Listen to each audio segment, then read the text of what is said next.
Pendant 4 jours, du 7 au 10 mai, en direct de la Phenomenal House Paris, la Nike FC Radio. Aux manettes, le Nike FC Paris Crew. Live musique, talk show, guest, interview. Hashtag Nike FC Radio. On air. Yeah. Ouais. Ok. Welcome in the Nike FC Radio avec Laura. Ouais, Laura Lachman. Ça genre, va ou quoi? C'était la version de comment je parle français, genre avec yeah, l'accent. yeah. Il y a Welcome to each other. Welcome to, exactement, j'essaie de reprendre un petit peu ton petit gimmick. Bienvenue dans la Nike FC Radio. Yes. Nous sommes avec Tirsa, mon gars Tirsa l'illustrateur. Salut. C'est toi qui as fait toute la typo de l'équipe Nike FC Radio. Exactement. J'ai eu la chance de faire la typo de chacun de membres du groupe, les 15 membres du groupe.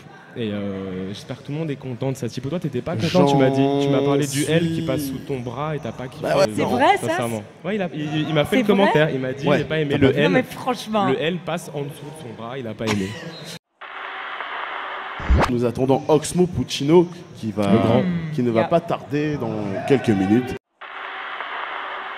On voit que tu as pu bosser avec Nike récemment. Ouais, j'ai pas mal bossé avec Nike. Alors voilà, ça c'est la avec typo. Ah, cool. Exactement. Ouais. Super fort. Ça c'était à la bombe au Fat Cap exactement. Fat Cap c'est ce que en gros c'est ce que tu utilises pour faire des gros traits. Et ça te prend combien de temps pour faire ça? Écoute, ça dépend vraiment de chaque type de typo. C'est-à-dire que là, ce genre de choses, je t'avouerai que j'en ai fait beaucoup parce que chez Nike, ils sont très exigeants et c'est pour ça que j'aime bien bosser avec eux, c'est qu'ils veulent le truc parfait, super clean. Et j'ai fait beaucoup de tests et à chaque fois il y avait un petit truc qui n'allait pas, le P qui n'était pas assez dynamique, le R qui était. Donc j'ai dû faire vraiment beaucoup d'essais. Il y a tout un alphabet qui a été fait, donc je suis d'accord que c'est très spontané, donc tu crois assez de spi. Mais vraiment il y a eu du taf. Voilà, ça c'est sur ma terrasse par exemple, tu vois. Donc j'ai fait plein de tests comme ça. Et l'image suivante c'est dans mon parking parce qu'il faisait froid en fait sur ma terrasse. On peut remarquer que ce monsieur a une grande terrasse et un très grand parking avec 3 voitures. Moi j'ai squatté les parkings des autres. Ils ont validé les fautes d'orthographe, provoque ton destin. Ouais, non, ça c'est pas été validé. Non.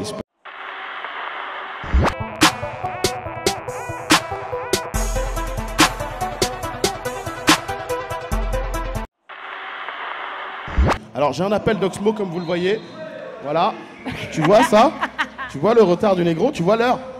17h17. Tu vois le gars? Il est bloqué à l'entrée. Je vais demander à ce qu'on me le ramène, et s'il vous plaît, en hélicoptère. Je vais demander à ce qu'on me le ramène en hélicoptère, s'il vous plaît. Oxmo. On a attendu le retour de l'homme qu'on appelle Oxmo Puccino, mais j'ai envie de l'appeler Oxmo Bamako. Putain, il est venu à une certaine heure qu'on lui avait commandé 17h, il est déjà 19h. Mais mince quoi. Hein, comment ça se passe, Oxmo? Ouais. Mais génial, on a gagné quoi? On a gagné quoi? Allez, tu sais quoi? Juste pour ton retard, je t'offre le t-shirt Tiller. Mais c'est fantastique. Nike FC Radio. Mais tiens, c'est fantastique. hop, voilà. C'est génial. Et c'est mérité qu'il tombe sur ton visage. J'adore ça. Nice shot. Quel accueil de dingue. Récemment, tu as travaillé avec ce jeune typographe, j'allais dire illustrateur et j'allais me manger un coup de micro, mon gars. Non, illustrateur, ça va. Non, je suis pas trop. Typographe. Pour te dire, tu es intervenu sur scène avec. Exactement, on a collaboré. On a collaboré. C'était une belle collaboration. Voilà, c'est-à-dire qu'il avait quatre panneaux devant lui. Ouais. Et pendant que je récitais des poèmes, il devait illustrer les panneaux selon des lettres qu'on avait choisies pour donner un mot au final. Et quand tu as lu justement ces tableaux-là, tu t'es retrouvé dans tous les mots. Il s'est pas trompé, il n'a pas fait de faute d'orthographe. Ben non, mais en fait, il a dessiné le champ lexical de la soirée, en fait. D'accord. Voilà, il a semé et fait pousser dans le même instant le champ lexical de la soirée. On a ça en régie, normalement, je crois que j'ai vu. J'ai balancé, voilà. Oui. Ouh, cool. Voilà. C'était le mot qu'il fallait retenir, en fait. Voici un champ lexical, Exactement. Oui. Parce que je l'ai fait à l'écoute, à Louis. Donc tu étais libéraux. Oui, j'étais libéraux, c'est-à-dire que j'étais responsable de ma défense. Donc tu avais toujours J'étais le dernier rempart. Dernier rempart avant responsable. Malgré moi. C'était peut-être une question de poids aussi. Ah bon? Celui qui devait faire peur, le dernier qui restait. Ah ouais. Voilà. Ah ouais, donc c'était. Celui qui écarte les bras, qui frappe par terre avec ses pieds. Alors, on va passer à une rubrique assez ludique. Tu clashes pas. Et moi, je vais le présenter, c'est ça? Interprété par Laura Lachman. Ok, d'accord. Tu clashes ou tu clashes pas? Des Prochain timbres dernier. à l'effigie de Zlatan. Tu clashes pas. Ça existe vraiment. Français ou en suédois? Suède. Ah voilà. En Suède, ça Suédois, existe. grave, c'est cool. C'est important que la culture foot rentre comme ça dans la culture populaire, c'est très cool. Moi, je clash. Toi, tu clashes. Je clash parce qu'on peut pas lécher les deux côtés d'un terrain. Jesus. Quoi? Qu'est-ce qu'il y a? Quoi? Je suppose que Oxmo ne clash pas. Oh si. Ah ouais? Bah, un timbre c'est petit pour le personnage qui est là. Oh là là Oh là là là.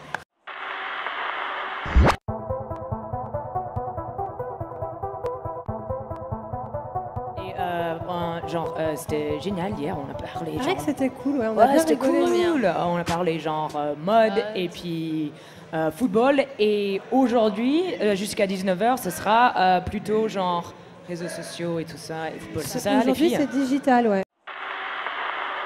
Vincent, il y a ce site Mother Soccer, si Ouais. tu peux nous en parler rapidement. Ouais. Mother Soccer, on fait vraiment beaucoup plus d'articles de fond et des articles orientés soit portrait de joueurs. Par exemple, là, on a fait un article sur pourquoi Jérémy Mathieu devrait jouer en équipe de France, devrait être sélectionné pour la Coupe du Monde. Voilà, on a beaucoup de focus joueurs, clubs et sur des sujets type la bataille là à 3 en Liga entre le FC Barcelone, l'Atlético Madrid et le Real de Madrid. Mais voilà, des sujets beaucoup plus de fond, beaucoup plus poussés, où nous, on n'a pas envie de faire de l'actu. C'est des dossiers, en fait. Ouais, voilà, c'est plus ça. Nous on n'a pas envie de tomber à faire de la brève, de dire tiens, la compo d'équipe c'est ça, oui, non, mais il y a des sites manière. d'information pour ça. Donc, Exactement. Et toi, Marie, justement, tu as un blog également qui s'appelle Graines de Sportif. Ouais. Tu parles de foot un peu dessus de temps en temps? Moi, j'ai une approche beaucoup plus en surface des choses. Plus, vous n'êtes pas forcément une grande spécialiste de foot, mais vous aimez bien ça. Bon, voilà, C'est on en important. parle tranquillement. J'aime bien parler des maillots de foot, Ouais. des coiffures. Hier, on a fait une grosse session Ouais, maillot tu aurais de été foot. bien, Voilà. voilà. Ça aurait été bien. On a fait les femmes des joueurs Une aussi. petite on est manucure parti voir. PSG. Hein. Ah, on n'avait pas vu. Hyper joli. Fais un petit Grand. plan caméra là, de la manucure. Ah ouais, mets-le devant la caméra, tu sais, celle qui te filme. En tant que spécialiste un peu d'Internet, puisque vos médias, les médias sur lesquels vous travaillez sont sur Et Internet. puis surtout, leur métier sont le community manager. Voilà. Comment vous voyez le marketing digital du Paris Saint-Germain? Vous le voyez d'un bon œil? Est-ce qu'il communique bien? Est-ce que comment? Je pense qu'aujourd'hui, le PSG, c'est le plus actif des clubs de Ligue 1. Et surtout, en fait, ils se sont calés sur les stratégies social media de tous les grands clubs européens. Aujourd'hui, quand on voit, le PSG a 10 millions de fans sur Facebook. Il y en a 9 millions qui sont à l'étranger. Ouais. Tu vois, on a Ah 1 oui. million en C'est France, super ce qui est déjà... intéressant, ouais. ce qui est C'est du déjà- jamais vu en déjà France, énorme. ça ressemble au C'est club du jamais vu. espagnol. Ouais, ou c'est ça, anglais. c'est du jamais vu. Il y a, je crois, près de 2 millions de fans qui sont au Brésil, avec Thiago Silva, avec Moura, Lucas, Marquinhos. Marquinhos, tout ça. Donc c'est vraiment énorme et ils ont une stratégie de communication là-dessus qui est vraiment locale. C'est-à-dire que tous les contenus sont poussés dans les langues du pays. Même certaines blogueuses mode, aujourd'hui, Exactement. elles ont leur contenu en portugais, Ouais, Exactement. en anglais. Plus ou moins bien traduit. Comment? Plus ou moins bien traduit. Oui, après, mais en Google fonction des Trad. moyens.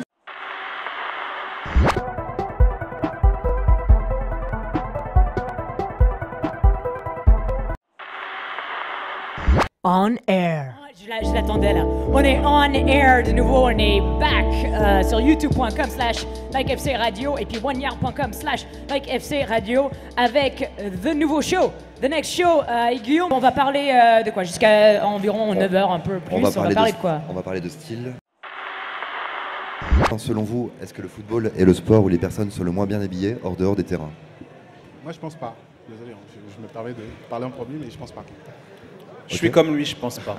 Il suffit de voir un Ah, rugbyman ou un mec qui fait de la natation. Ou à mon un avis, handballeur, ouais, effectivement. Ça reste de toute façon très subjectif, le fait qui est bien habillé, mal habillé. On n'est plus au 19e siècle, la mode est plurielle, donc de toute façon il y a plusieurs modes et plusieurs bons goûts. Donc par rapport à ça, il est difficile de dire que quelqu'un est bien ou mal habillé. Ce qui est intéressant et ce que les gens ont peut-être oublié, c'est qu'en tout cas les footballeurs sont de grands influenceurs en termes de mode réel. C'est-à-dire qu'ils influencent énormément le style des jeunes gens et qui les suivent. Et ça depuis les années 80 notamment, et ce qui se passait en Angleterre quand le football anglais était très glorieux. Les premiers gamins adolescents à commencer à porter des vêtements de marques de sport comme des marques de mode étaient des supporters de clubs de football qui étaient fascinés par des marques qu'ils voyaient portées par d'autres supporters, des marques de sport qui étaient portées par des supporters de pays étrangers et des marques qui n'accédaient pas à l'Angleterre, des marques italiennes de sport, des marques françaises de sport et plein de choses comme ça. C'est ces jeunes gens qu'on appelait les casuals, et qui sont nés soit à Liverpool, soit à Londres pour les londoniens, mais surtout à Liverpool et à Manchester. Vous prenez qui quoi, pour faire être designer, quoi, justement genre, si tu devais choisir. Pour dessiner le maillot de Paris pour faire le maillot de Paris, ouais.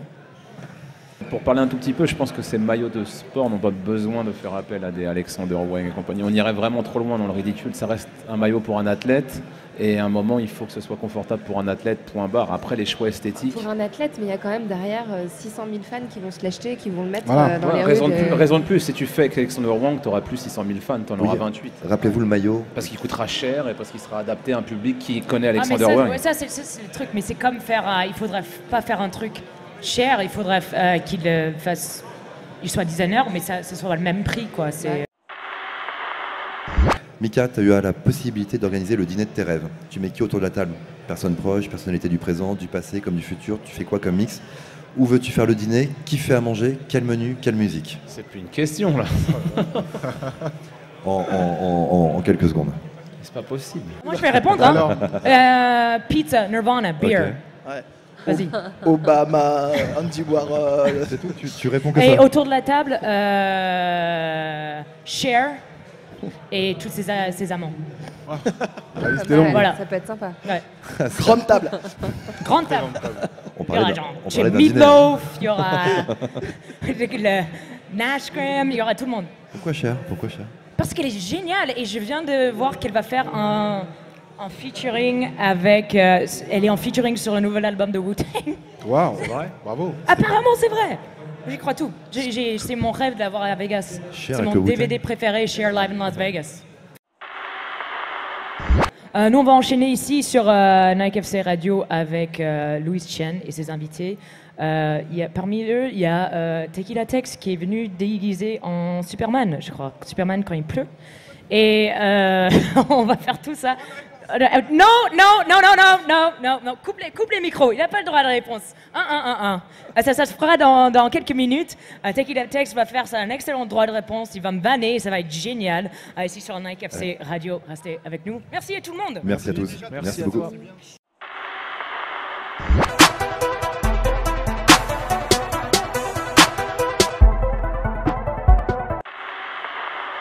Aujourd'hui, on va parler musique, on va parler de foot et de musique.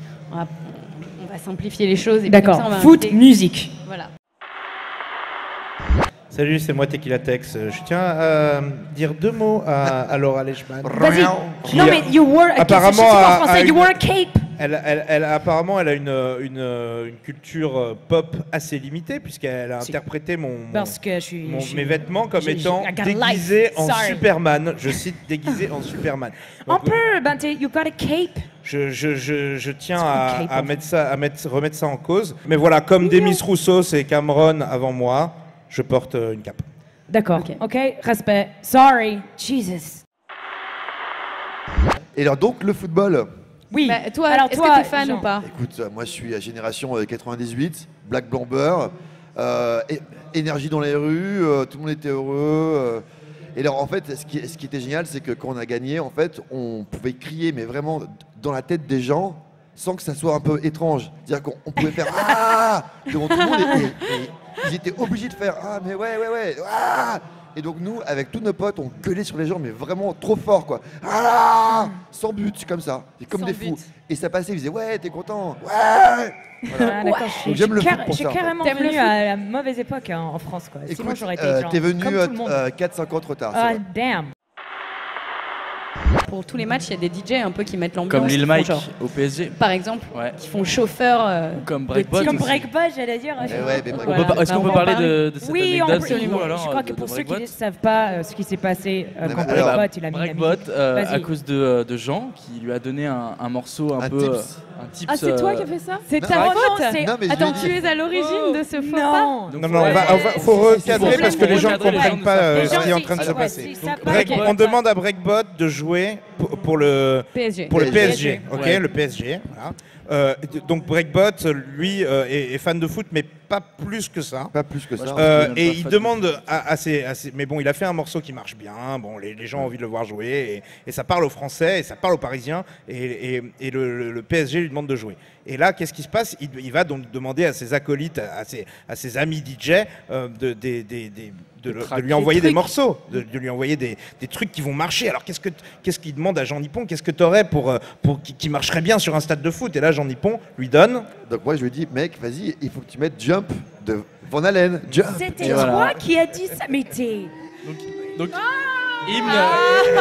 Donc on rappelle hymne du stade de Marseille où quand les joueurs rentrent. Et donc voilà. Et donc quand Breakbot a joué ça, la plus grosse huée de sa vie en fait. Et voilà, il a fait OK, je l'enlève très vite. Attends, mais pourquoi est-ce que tu as fait ça en connaissance de cause ou est-ce que tu as fait ça juste parce que tu t'es dit Van Halen ça fait stade, ça marchera? En fait, j'aime tellement pas Marseille, mais tellement pas que je connais rien d'eux. Donc à part le nom OM, je sais pas leur rite. Donc c'était pas fait exprès. Parce qu'on avait compris que c'était fait exprès. Non. C'était une blague, pas blague en fait. C'est une histoire classique, Jean Nippon. Non mais stop. Moi, je m'y connais pas plus que ça. Qui va venir et puis il est mort quoi.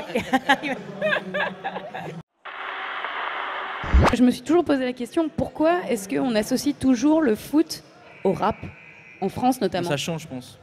Ça change? Ouais. Tu crois? Bah ouais, je pense, Vous voulez savoir pourquoi? Oui, on veut savoir pourquoi. Je pense qu'avec les réseaux sociaux, avec tous ces trucs-là, où les footballeurs sont beaucoup plus proches de leur public, je pense qu'il y a quelque chose de différent dans leur goût et dans leur culture. Et genre là, on voyait que, par exemple, que Gourcuff, joueur de Lyon, ami de Agoria, DJ à Bordeaux ou à Lyon, je sais plus. Non, c'est Lyon, ouais. Et il disait qu'il adorait la house et donc anti-hip-hop, juste quelque chose de différent. Et je pense je vois parfois des tweets de footballeurs que je follow et les mecs parlent de musique mais parlent pas que de hip-hop. Comme qui? Ça m'intéresse. Récemment, il y avait comment il s'appelle, Giroud de Arsenal, qui écoutait un truc de house assez cool. Et Swedish Mafia? Non, c'était un truc anglais, genre Julio Bashmore, un peu dans le même délire. Hey. Voilà, c'est cool de voir un Giroud écouter du Bashmore plutôt qu'écouter un Lil Wayne ou un truc. Pourquoi exactement? Est-ce que c'est mieux? Parce que moi j'aime pas le hip-hop et que je joue pas de hip-hop et que je trouve ça cool d'avoir des footballeurs qui écoutent de la house. Non mais ça c'est en France. Enfin, il faut quand même dire que en Angleterre, bien sûr, des groupes comme les Smiths ou des trucs de pop vraiment indie sont quasiment les anthems dans les stades. Oui. Et que beaucoup de fans de football écoutent de la grosse pop, tu vois, hyper jolie et hyper romantique, mais en fait ultra violente. Quand t'es hooligan et que tu fais t'écoutes Oasis et tu casses des gens quoi, voilà. Beatles, c'est quand même classe. Ouais.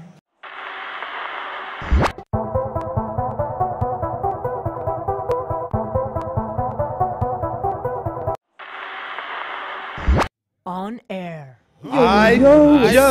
Bienvenue à tous, bienvenue sur le Nike Radio FC Megava. Merci de nous écouter, merci d'être là. Tu te définis donc comme un gars de Paname, un rappeur de Paname. Est-ce que l'identité parisienne, ça te parle? Ouais, de fou.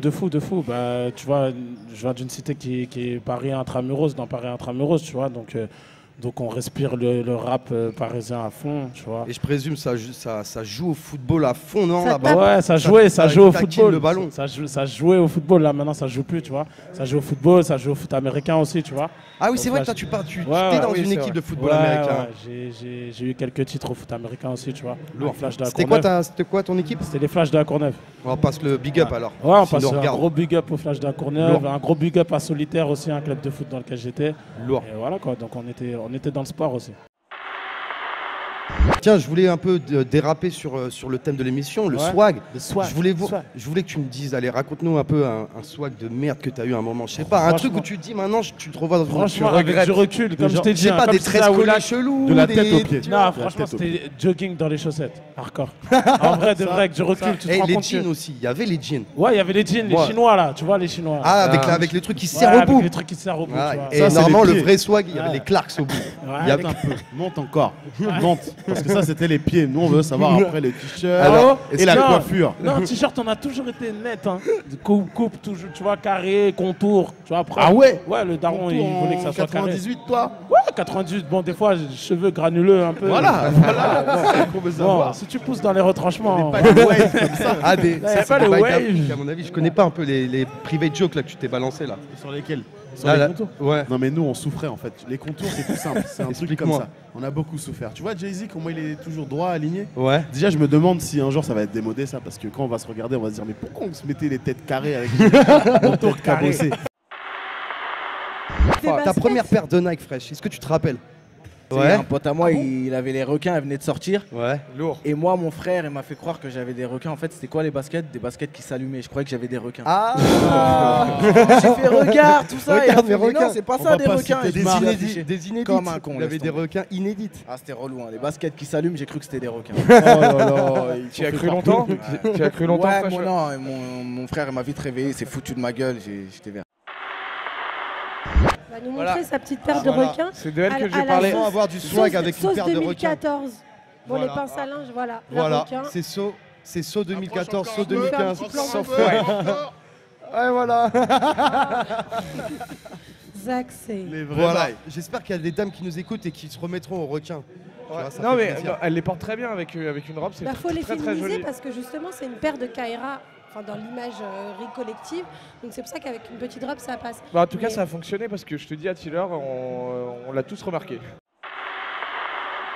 Bon bah merci en tout cas tous, merci, balancez-moi le dernier son Manage Us, le son Tiller Records. À demain tout le monde, voilà, merci à Nike, merci à Paris. Ici c'est Paris. Aïe, l'archer de Tana. Pendant 4 jours, du 7 au 10 mai, en direct de la Phenomenal House Paris, la Nike FC Radio. Aux manettes, le Nike FC Paris Crew. Live musique, talk show, guest, interview. #Nike FC Radio.